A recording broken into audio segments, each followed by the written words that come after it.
proud of. Dr. perhaps. Right, please, Mr. Speaker. Minister.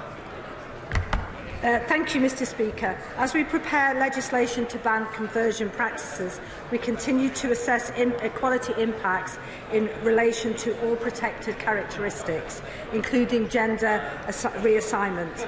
We intend to bring forward a ban that protects everyone and attempts to change their sexual orientation. There are different considerations for transgender conversion practices, and the government remains committed to exploring these.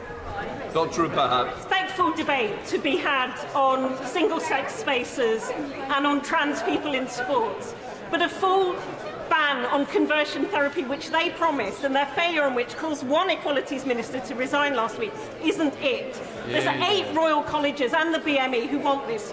When will they act? Minister.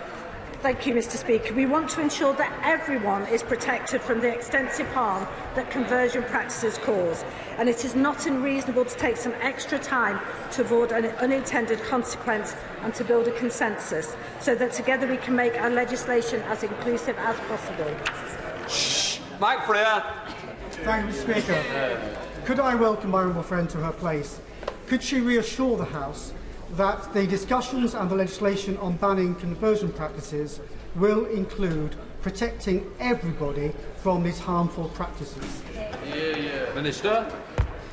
Thank you, Mr. Speaker, and I would like to acknowledge all the work that the Honourable Member for Finchley and Golders Green has done on this subject.